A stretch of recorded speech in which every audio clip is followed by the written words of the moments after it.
La rigueur du principe constructif, où seuls les voiles de béton sont porteurs, permet à l'architecte de monter ses façades librement. Il peut accrocher des structures préfabriquées, faire du mécano.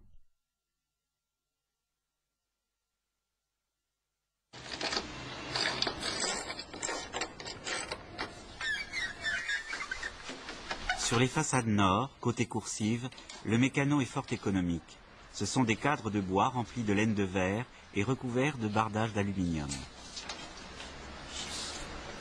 Des matériaux prévus pour construire des hangars et des usines. Le détournement érigé en principe.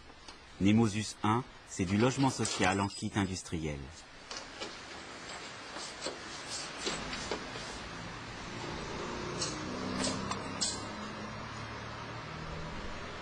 J'ai cherché une continuité stylistique, un accord direct entre les matériaux industriels, les cloisons, les marches en caillebotis, les garde-corps.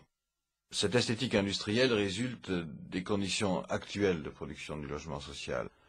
Elle n'est plus affaire de volume, mais plutôt de tension, de texture.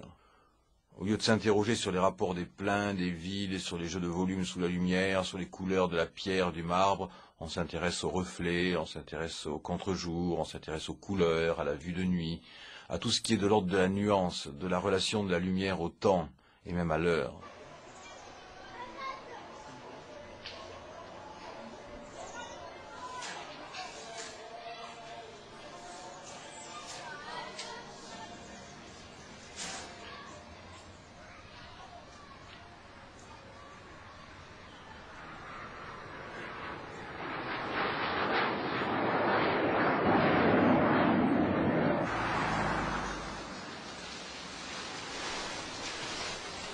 À Nemosus 1, il y avait un pari. Construire plus d'espace pour le même prix. Derrière ce pari réussi, il y en avait un deuxième. Proposer au locataire une autre manière d'habiter. Lui fournir un espace de vie plus conforme à de nouvelles règles de conduite.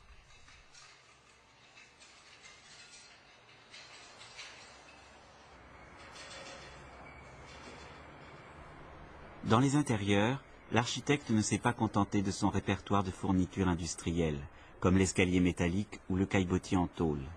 Les appartements sont livrés avec murs et plafonds en béton brut. Et ce n'est pas un choix économique. Enduire et peindre en blanc n'aurait pas coûté plus cher. C'est un choix culturel, le fruit d'une volonté décorative délibérée.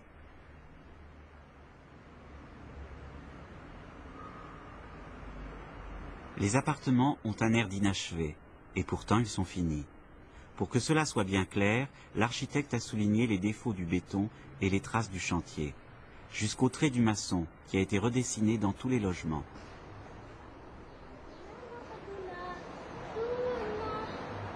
Habiter chez Jean Nouvel, c'est un tout, et interdit d'y toucher.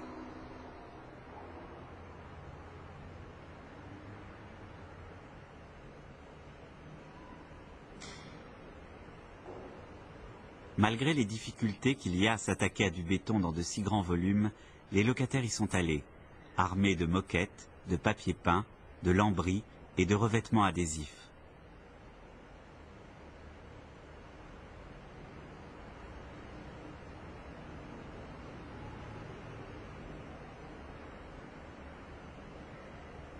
Ils ont monté des cloisons, bouché des couloirs, dissimulé des escaliers. Ils ont accroché des rideaux et choisi leur intervention à la mesure de leur quotidien et de leurs moyens. Et dans ce combat de longue durée, bien sûr, ils ont gagné.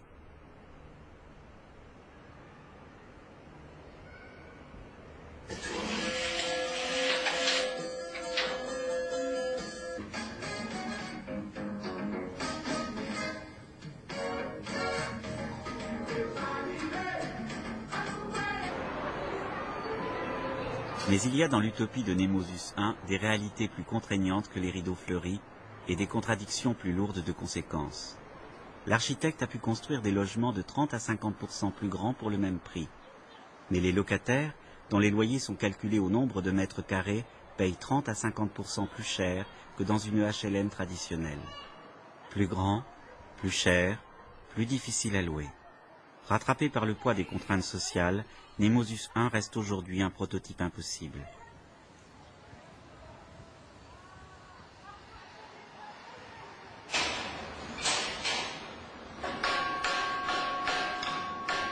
Cela m'est égal de me tromper avec mon époque. Je ne cherche pas à faire une architecture intemporelle. Mon désir le plus grand, c'est qu'en voyant Nemosus, on dise « c'était les années 80 ».